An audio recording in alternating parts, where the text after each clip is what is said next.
Anna eased back in the passenger seat and glanced at Marco, whose eyes were glued to his phone screen.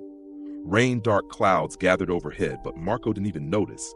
He just found their weekend getaway, a rustic cabin tucked away in the pines, rented for half the price of anything else nearby. No host name, no guest reviews, no contact number, just a simple map pin and a 4-digit entry code. "Are you sure about this?" Anna asked, smoothing her damp hair behind her ear. She stared out at the winding gravel road ahead, flanked by towering evergreens that whispered secrets in the wind. "It feels weird that there's nothing on this listing but a price." Marco tapped the screen one more time. "It's perfect," he said, voice bright. "Solitude, fresh air, and a bargain. Look, the pictures show a cozy stone hearth, big windows," and he paused, noticing her face. "Okay, maybe it's a little odd, but think about it. No noisy neighbors, no traffic, just us." Anna stared at the app's blank host profile. No photo, no bio, no star ratings, just an empty silhouette. She hesitated, then nodded. "All right," she said softly, "if you say so." He grinned and hit book. A moment later, the screen blinked, then displayed a single notification. "Cabin booked. GPS coordinates and entry pin sent." Below it lay a black and white pin on a map, and the numbers 482 in bold font. The road narrowed, and the trees pressed closer. Rain began to patter against the windshield, tinting the world in muted gray. Marco steered carefully around deep puddles, while Anna clicked through the GPS voice, its robotic tone monotone against the tree's restless sighs. "In 200 meters, turn left," it intoned. They rounded a bend. Through the curtain of rain, Anna spotted wood beams and a sloping roof. The cabin emerged like a half-remembered dream.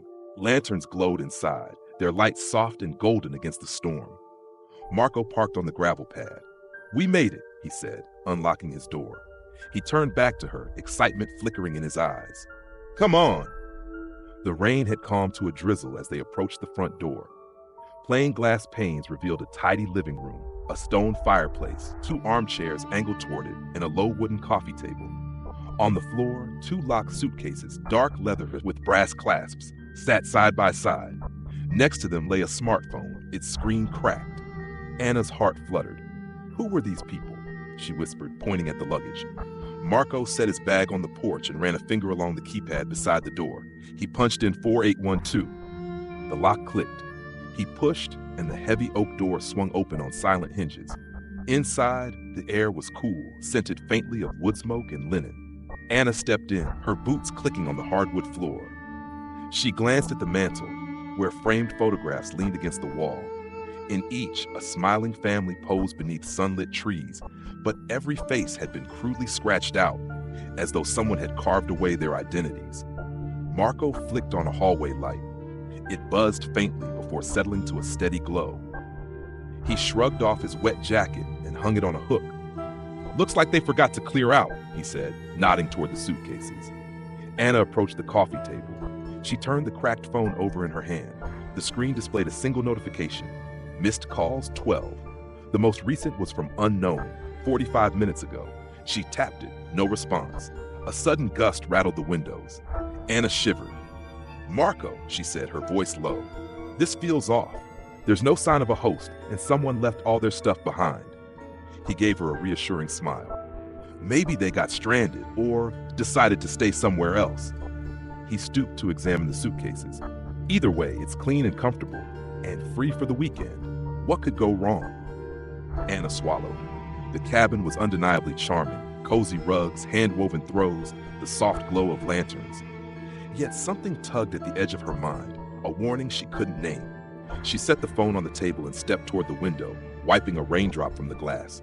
Outside, the forest pressed close, rows of silent trunks vanishing into gray mist. A low thump echoed from the hallway above them. Anna spun around. "Marco, did you hear that?" His brow furrowed. "Hear what?" There it was again, a muffled knock, followed by the scrape of shoe on wood. Marco crossed to the narrow staircase. "Maybe it's the host, coming to welcome us." Anna shook her head. "There's no host listed, no contact info. They never answered my messages. I don't think anyone else is supposed to be here." He hesitated at the foot of the stairs, then took a deep breath. "I'll check." She reached for his arm. "Be careful. I'll stay down here." He offered a confident nod, then climbed slowly, each step creaking under his weight. Anna followed, heart pounding, until he paused on the landing.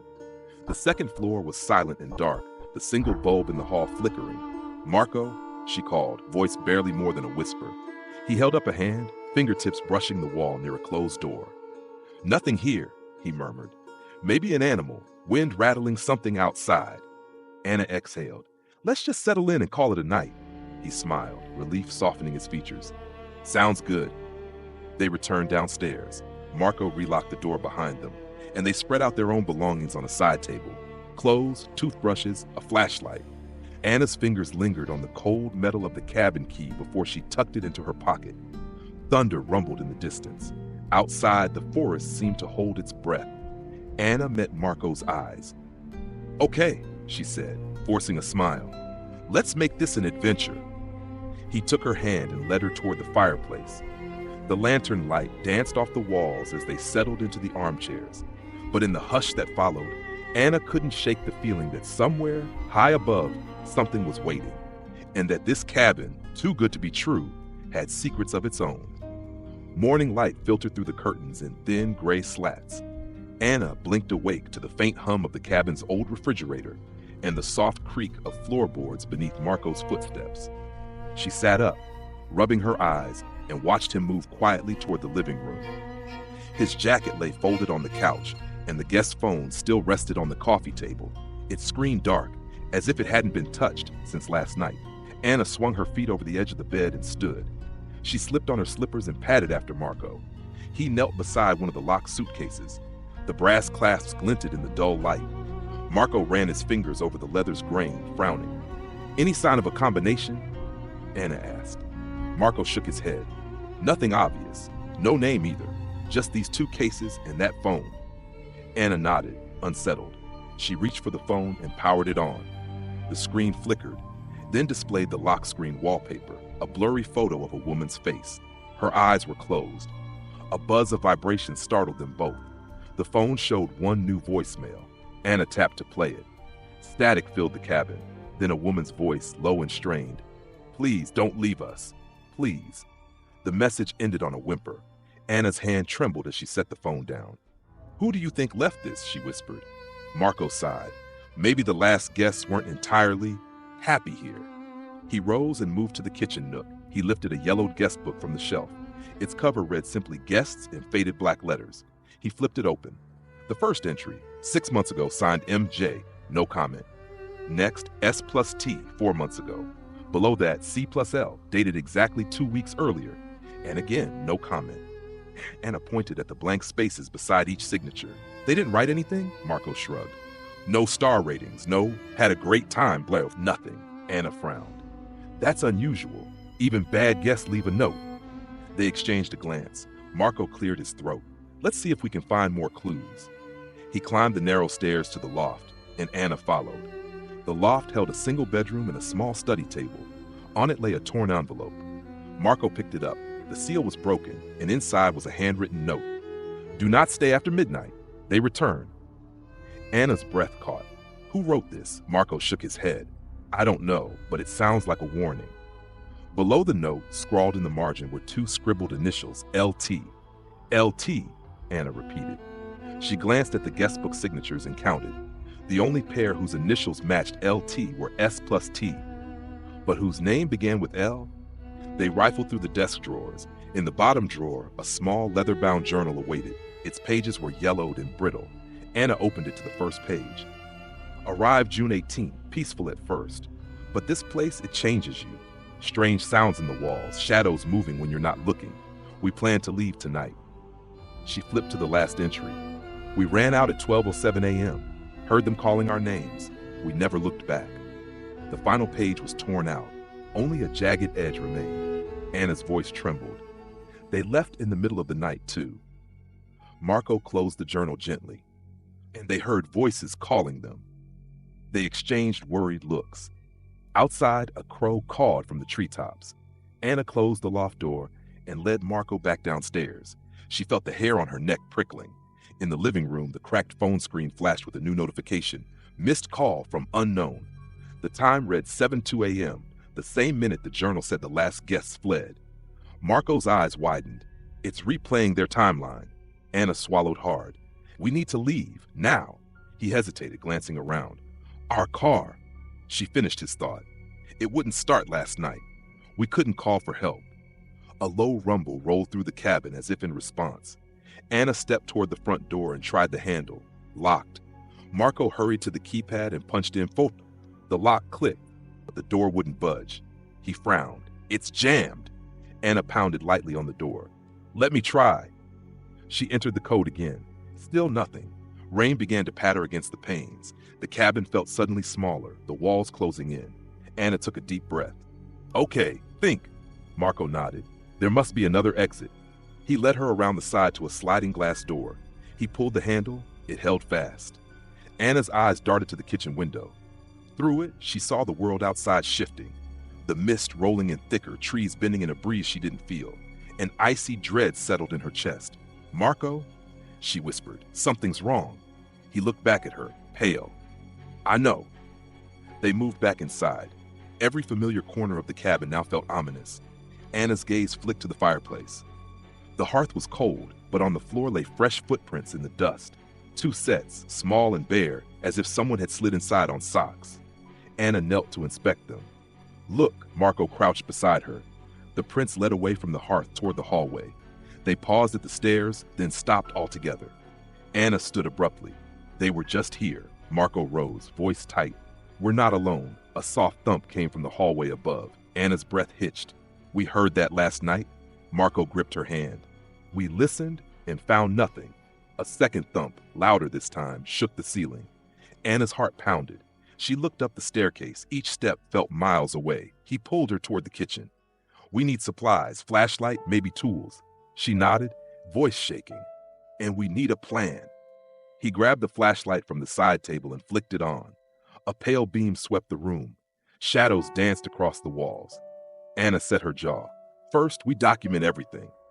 Marco produced his phone, one of theirs, not the ghost phone, and opened the camera app. He took photos of the suitcase, the journal, the footprints, the warning note.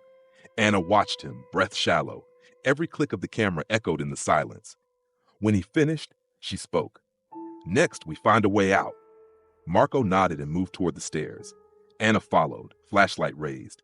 Each step creaked beneath them. At the top, the hallway stretched into darkness. Doors on either side stood closed, their knobs gleaming. Which one? Anna asked.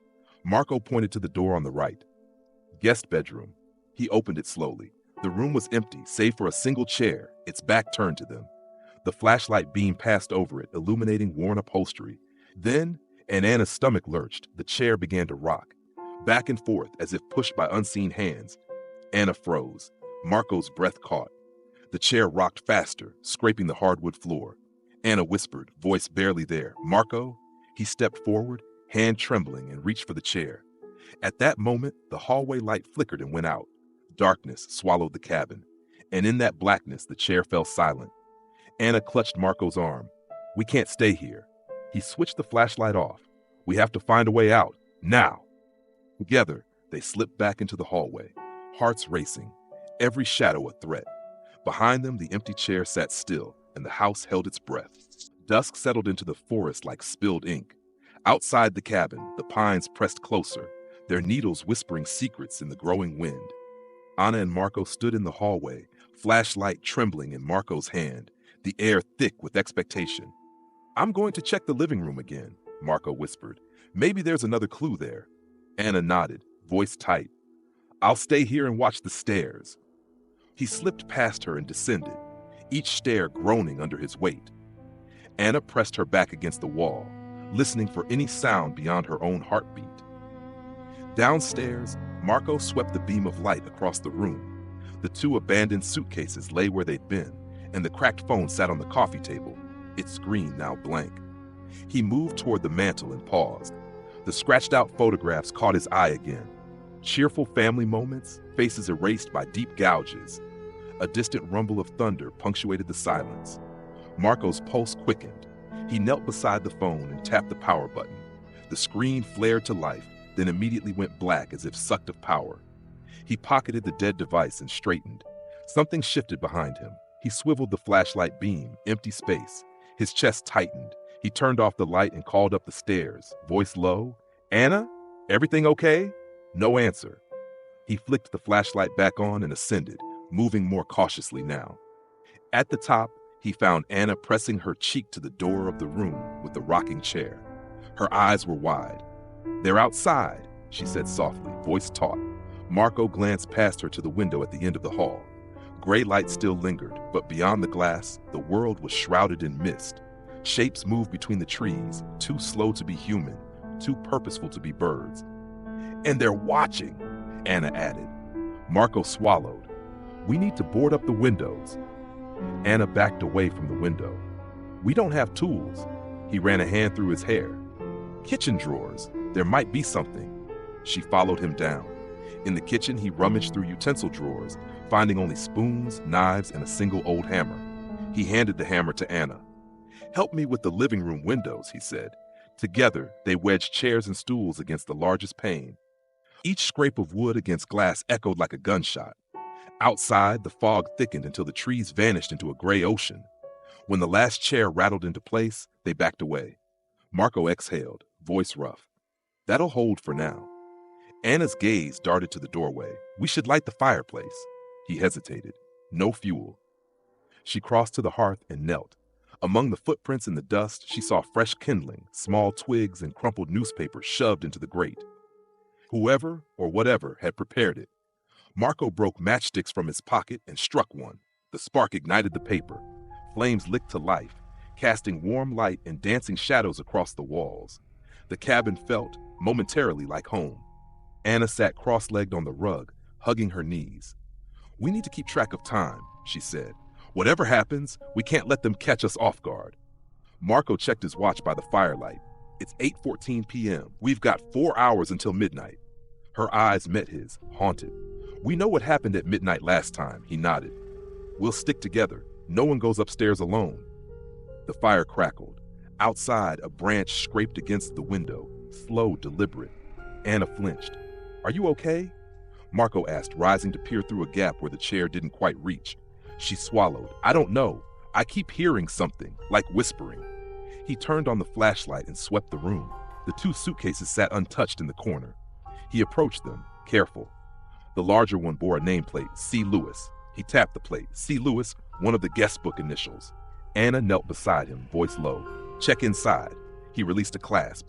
The lid creaked open, revealing only dark, empty space. Anna exhaled. Where did their things go? Before they could ponder further, the lights flickered and died. The cabin was plunged into darkness, save for the fireplace's glow. A chorus of low tones drifted through the room, indistinct words carried on the wind, echoing off the trees. Anna pressed her hands over her ears. Marco grasped her shoulder. "Stay calm." The whispering rose in volume, coalescing into ragged syllables. "Anna." "Arco." Anna froze, tears brimming. "They know our names." The whispering stopped, the fire guttered, and then a single knock at the door. They exchanged a glance. Marco whispered, "Don't answer." Anna shook her head, voice shaking. "They'll break it down." Knock, knock, knock. Marco stepped forward. "Stay back." He aimed the flashlight at the door. The beam revealed nothing but the handle trembling under the force of the knocks. Then silence. The door quivered as if breathing. Anna swallowed hard. What do they want? A soft creak as the latch lifted, and then darkness. The door swung open on its own. Anna stumbled back, a scream rising in her throat. But outside, no one stood there. Only the forest, silent and still, pressing in on the cabin of whispered names. The firelight trembled across the walls, casting long, warped shadows that seemed to slide toward Anna and Marco. Outside, the forest lay silent. Inside, the cabin pulsed with unseen presence. Marco glanced at his watch. It's 9:05, nearly 3 hours until midnight. He swallowed. We need to find another way out, before they come back. Anna rose, voice firm despite the tremor in her hands. Let's check the car. He shook his head. I tried the ignition last night. Dead battery. Won't turn over. She wrapped her arms around herself. No phone service, no host contact, no road visible through the fog. We're trapped. A low tapping began at the window behind them, like fingernails tracing the glass. Anna spun, heart pounding, only to find the pane boarded tight by the chairs. Marco grabbed the hammer from the kitchen counter. We'll have to break out. She reached for his arm. What if breaking glass summons them? He hesitated. At this point, what choice do we have? The tapping stuttered into silence. In the hush, a soft sob drifted down the hallway, too distant to place. Anna's eyes widened. That's upstairs.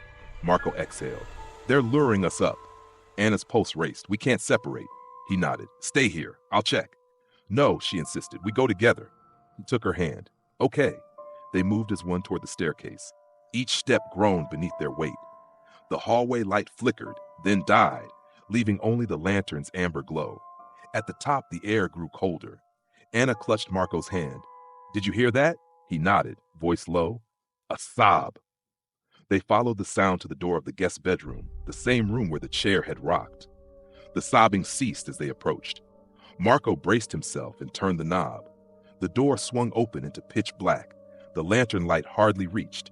He stepped in, Anna close behind. Hello? Marco called softly. Silence. Only their own breathing. Anna's foot struck something soft. She knelt and ran a hand along the floor, cold, smooth. A leather suitcase lay open, contents spilled, 2 smartphones, their screens cracked, and beneath them a faded photograph of a smiling couple. Marco shone the lantern on the photo. The couple's faces were intact, but in the background at the edge of the frame stood something pale and indistinct. Anna picked up one phone, saw the screen show a live camera view of this very room, then panicked as the view shifted behind them, as if someone or something walked past the camera. She dropped the phone. It clattered against the wooden floor. Marco stepped back. They recorded us. Suddenly, the door slammed shut behind them. The lantern flickered once, twice, and went out. Darkness swallowed them. Anna gasped. Marco fumbled, his hand brushing hers. He struck a match, the flame sputtering to life.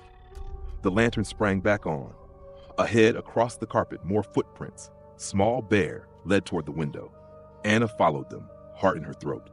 At the glass, she peered through the cracks between the boards. Outside, 2 figures stood in the mist. Closer now, separated by only inches of wood and glass. Their silhouettes glowed faintly, one tall, one slender, and their heads tilted as if observing. Their bodies were still, unnaturally so. Anna pulled back. They're back. Marco's voice was steady, though his knuckles were white on the matchstick. We can't break the window. She shook her head. They'll know. He pursed his lips. Then we need a distraction. He looked around. What about downstairs? The suitcases. There were more phones. Anna's eyes flicked to the doorway. We'd be cutting it close. A soft shuffling in the hallway froze them both. The sobbing started again, then stopped. Anna swallowed. We need light. Marco knelt and reached into his pocket. One more match. He struck it. This time it flared brightly, illuminating the room. Through the boards they saw movement, pale fingers curling around the wood. Marco blew out the match, plunged them into darkness. The boards rattled under tiny fists. Anna pressed against Marco's chest. We have to run. He nodded. On 3. 1, 2, 3. They bolted for the door. It burst open, revealing a hallway empty but for the echo of their footsteps. They raced down, adrenaline propelling them. At the foot of the stairs, Anna stumbled. Marco caught her and they slid across the floor to the living room. Lantern in hand, he roamed toward the back wall where a small dark door stood, one they'd overlooked. Anna's breath caught. What is that? Marco pulled the door open. A narrow crawl space lined with rough wooden boards disappeared into the back of the cabin. A faint draft whispered from within. He hesitated. It might lead outside. Anna touched his arm. It's narrow, but at this point. They crawled inside, backs scraping splinters, dust coating their clothes. The crawl space sloped downward, the air growing colder with each inch. Anna's flashlight beam quivered, revealing a small opening just big enough for them to squeeze through. A gust of damp air hit their faces, carrying the scent of earth and pine. Marco crawled forward, pushing aside debris. Anna followed. She felt the ground tilt until her hands touched cool soil. He ducked through the exit, emerging into darkness beneath the cabin. Anna followed, lungs burning. They lay there gasping, the floorboards of the cabin creaking overhead. Are we out? Anna whispered. Marco nodded. I think so. They rose and peered around. Thick fog clung to the underbrush. The crawlspace exit opened to a narrow embankment leading to the forest floor. Somewhere in the distance, an owl hooted. Anna tested her legs. Let's go. They slipped away from the cabin, each step sinking into damp leaves. Behind them, punching through the fog, the cabin's windows glowed faintly in the lantern's light. No movement stirred. Anna exhaled. "We made it out." Marco offered a shaky smile. "We did." They hurried into the darkness, the cabin receding into the mist, and behind them, the picnic of lantern light vanished, leaving only the whispering pines to witness their escape. Anna's legs trembled as she and Marco slipped between trees, the damp forest floor muffling their footsteps. Moonlight struggled through the fog, casting wavering shadows that danced like restless souls. Behind them, the cabin lay dark and silent, its secret sealed once again. "Which way?" Anna whispered, voice raw. Marco pointed toward the distant glow of their car's taillights. "That direction," he said. "We'll reach the road, and then we run until we find help." They moved in unsteady harmony, branches clawing at their jackets, mist curling around their ankles. Every snapped twig felt like an alarm bell in the hush. Halfway to the clearing, Anna froze. "Wait, did you hear that?" A faint footstep cracked somewhere to their right. Marco halted, heart pounding. The forest held its breath. "Hello?" he called, louder than he intended. Silence. Then another footstep, slower and deliberate. They spun toward the sound. Through the mist, two figures emerged on the path behind them. Anna's breath hitched as she recognized their forms, tall and slender, their heads tilted at unnatural angles, faces drawn in shadow. They wore the same clothes Anna and Marco had on moments ago. Anna's denim jacket, Marco's faded t-shirt. Anna gripped Marco's arm. They're mirroring us." Marco swallowed hard. "Don't let them close the distance." He tightened his grip on Anna and backed away. The doppelgängers stepped forward in perfect sync, silent except for the soft whisper of cloth. Anna's mind raced. What do they want? The tall doppelganger raised a hand, trembling, as if reaching out for Anna's face. Its head tipped too far back at the neck. A low, garbled hiss escaped its throat. A broken mimicry of Anna's name, Anna. Anna's legs felt like jelly. She stumbled, and Marco caught her. "Run," he urged, voice urgent. They turned and sprinted toward the glow of headlights.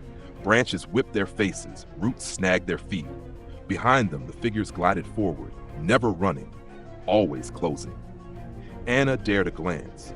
The slender doppelganger lifted Marco's phone, his real phone, still clipped to his belt.